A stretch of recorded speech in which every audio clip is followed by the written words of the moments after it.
So we're driving through south of Gaza City now. So these are parts of Gaza I actually visited back in the start of the year. And vast areas that I came through then that were standing are now completely pulverized, flattened. A wasteland. I mean, we've just come onto this main street here where, thank goodness, you actually feel some life, and you know, you can see the market starting to open again and a bit of hope coming back. But for the last 25-30 minutes we've just driven through twisted concrete, broken buildings, rubble, dust. We've only just been, today's the first day we can get up this road because we've cleared extra sections of it, of the bodies and the broken buildings and the broken lives that are scattered around us. And it's you know, you're supposed to, in the media, find ways to kind of tell 2 or 3 stories and you know, make it connect and make it resonate, but I'm sort of beyond that now, to be honest. And we do the numbers, so you can just describe the numbers, but you know, what's the point? The numbers become meaningless after a while.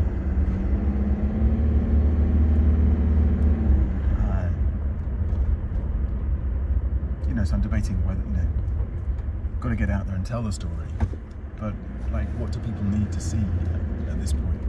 Like, what is it that we can say or show people that will cut through? And it's too late. We should have stopped this.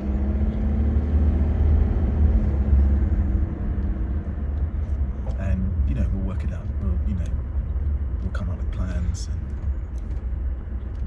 you know, our tents are out there, our food is out there. I'll see medical centres now that we're rebuilding,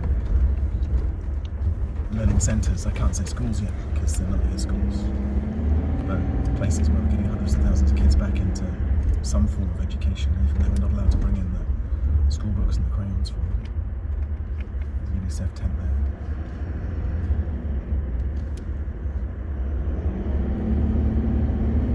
Do that as the Humanitarians, but the sense of like the effort that lies ahead to kind of rebuild, I mean,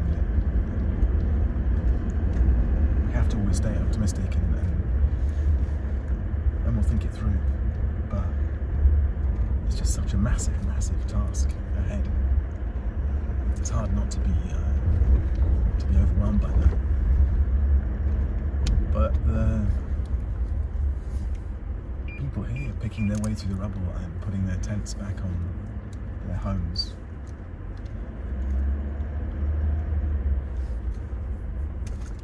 They, I mean, of all the people in this equation, they're the ones who don't look overwhelmed. Somehow. They're just living. And they don't want to be stories in a media interview. And they don't want to be numbers. They just want to kind of get on with it, and they are just getting on with it.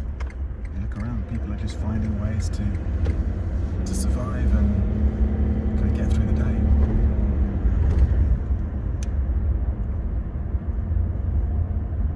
And so if we can't be there for them, then what are we here for?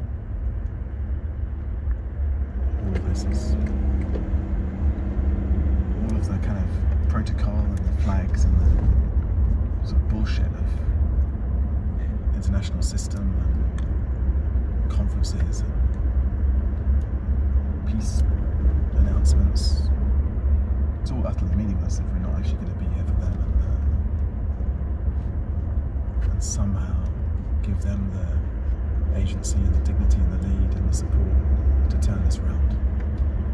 We have to earn their trust back as well. You know, it's striking to me that people are kind of very positive towards us as the UN, despite everything they've been through. You can feel it as you pass through these areas. But what do we tell them about where the world was for the last 2 years? long time for the world to earn that trust back, and we'll all be paying for this. And I don't mean financially.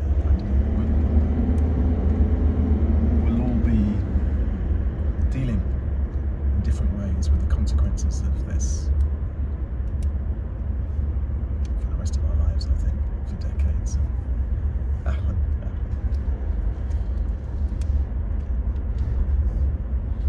We've got to start somewhere.